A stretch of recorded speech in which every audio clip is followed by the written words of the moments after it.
Hello once again everyone and welcome back. I am Natty and this week I shall be taking a look at a movie that has been making waves even a few years since it has come out. Yes, unintentional pun. But that movie is Moana, a film about a Polynesian girl named Moana who desires to go out and explore the ocean. I was told about this movie first through Cora. So yes, that's two things I've watched in a row that were based on Cora's suggestions. But yes, let's begin, shall we?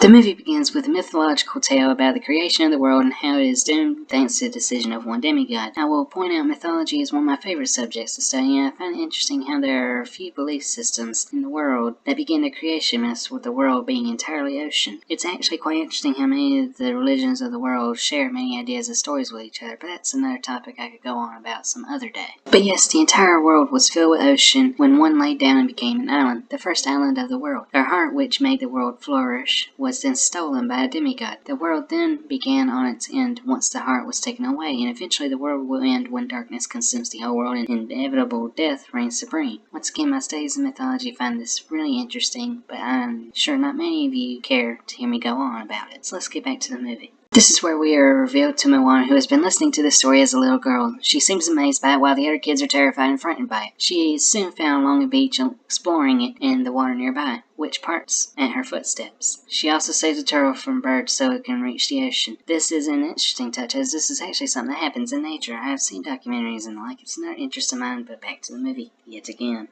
Moana shows she has an interest in the ocean, but her father many times as the years go on prevent her from venturing forth into the ocean. He instead wishes her to play on the island and never go anywhere. He is also grooming her to be his replacement as chief once he passes. I will point out to the culture, just like in my Brother Bear review, I find really interesting. I love when natives tell their tales and their beliefs and their cultures. It always fascinates me. Polynesian culture and beliefs are very interesting to me. But yes, over the years, her efforts to go out into the ocean are stopped by her father even as she persists in her attempts to go out. This is all told in a span of about 14 minutes, which is very impressive and just goes to show the power of Disney storytelling. Speaking of Disney, they have really outdone themselves with the visuals of this movie. Everything is so breathtaking to me. All of the visuals are just top-notch, even the underwater scenery. Very impressive how far computer animation has gone in the last few years. Sometimes I'm unsure if I'm looking at real-life or animated visuals. The water effects especially are incredible, as you'd find out if you'd watch this or if you do watch this. I also noticed something. I seem to have a pretty big interest in the ocean. I love Finding Nemo and Finding Dory, Life of Pi, and many other ocean-themed movies and shows. Something just really draws me to the beauty of the ocean and what lies beneath the surface. This movie does excellently showing off the beauty of the Pacific. It also reminds me how impressive the oceanic peoples are at oceanfaring. The implementation of the oceanic people's art style is also a very nice touch, and I love it. I also enjoy the way the tattoos are portrayed here and how they're used in oceanic life. The representation of oceanic peoples is also an excellent addition, and I'm glad I finally get something from their perspective.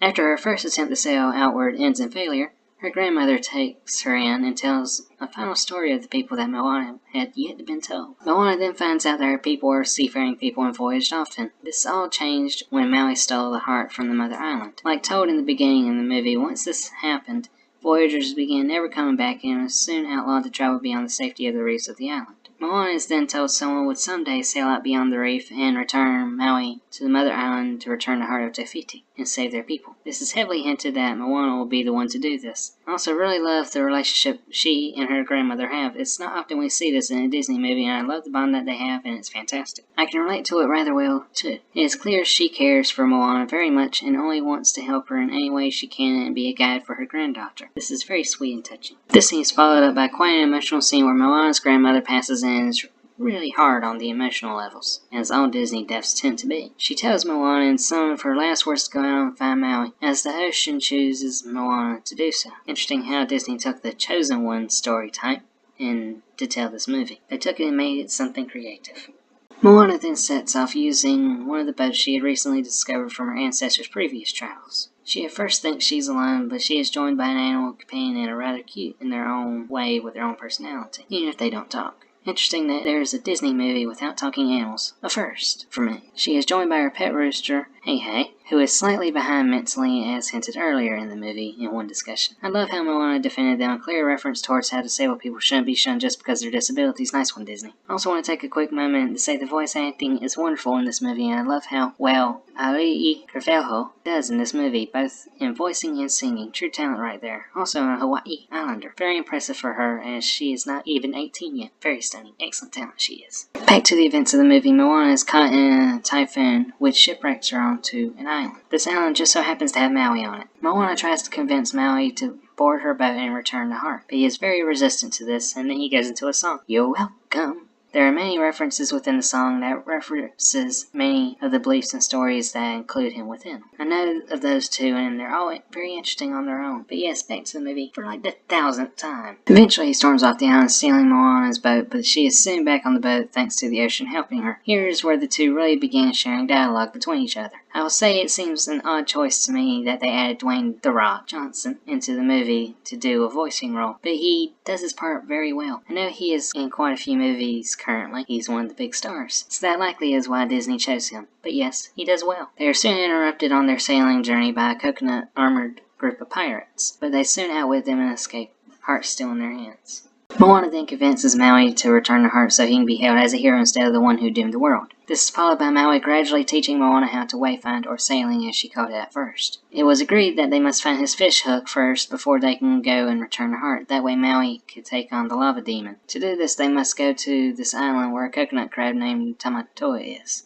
They're the one who most likely has the fish hook. The downside is that the island they have to go to just so happens to be at the entrance of the realm of monsters. Once they make their way down at last into the realm of the monsters, Maui goes off in search for his hook. Soon it is found, but they first must confront Tamatoa. And finally we have our talking animal, or talking creature as it were.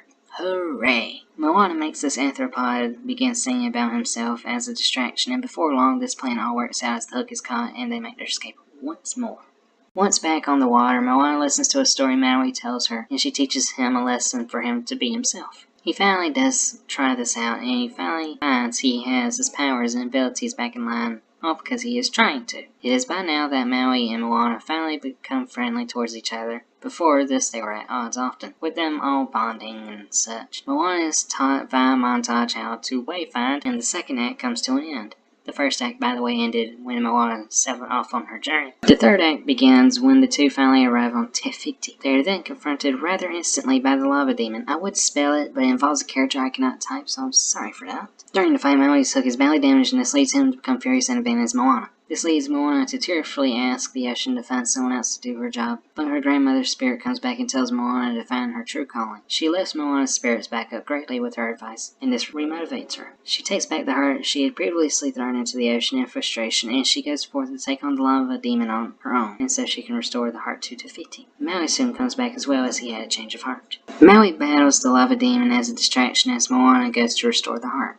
asking the ocean to clear a path for her to do so. She has by now found the lava demon this whole time had been Te Fiti, who only was this way because of the heart being stolen. With the heart soon returned in a powerful and gorgeous scene, Te Fiti returns to normal and heals the ocean and the islands of the darkness that had originated from her rage. Maui's fish hook was destroyed when he was distracting Te Fiti, but after this, Maui apologizes and Te Fiti restores the hook for him before falling into a deep sleep. Moana says a farewell to Maui as he goes off on his own way, and Moana returns to her island and her people. She returns and becomes the chief, and she leads her people off on a voyage as the movie cuts to black and its title. Credits then roll, and now we are finished. Alright, so that was the end of the film. So what were my thoughts overall of Moana? I found it to be quite fantastic. It really was an amazing film. It was a very creative take on the Chosen One story type. It was a very visually stunning piece from beginning to end. It really is quite amazing how great it looks. The story writing is also really great too. The blend of oceanic culture and the ways of wayfinding really interested me greatly. Oh, and I'm sure some of you may have noticed I didn't speak about any of the music. I was saving that for the end of the review. I found the music, each and every piece in the movie, to be excellent. It was not really a musical in the traditional Disney sense, but even so, all the music was rather good. I especially enjoyed, of course, the big number Moana sang throughout the movie, How Far I'll Go. It is an excellent song and it's very well sung in my mind. I would go in further, but the video would get a bit too long, now wouldn't it? There's a version of How Far I'll Go and You're Welcome within the credits, the first one being sung by Alessia Cara, and the second one by Jordan Fisher. Both are very poppy, or at least the 2016 to early 2017 variety of pop. I don't got much opinion on these covers much myself, though I got things I could say of the singers, but I won't go into that much here. Overall, I love this movie, and I can see why Cora enjoyed it so much and still quotes it to this day. It's a very great movie indeed, and I'm glad to have watched it. Thank you, Cora, for introducing me to the movie in the first place.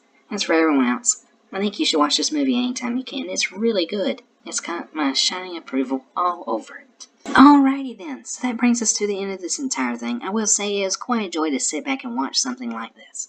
Thank you once again, Cora, for introducing me to this. It was a blast to watch. If you or anyone watching this have any recommendations for what I should review next, be it a movie, album, really anything, be sure to let me know. Leave a comment with your thoughts and recommendations down below, if you got any. If you want to see more, you may subscribe to keep updated on when I post something. Share the video with someone else if you so desire. Really do whatever. But yes, this has been Nanny, and I wish you all a very good day.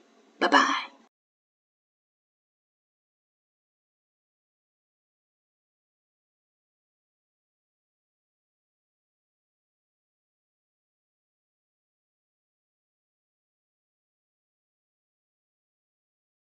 What can I say except you're welcome?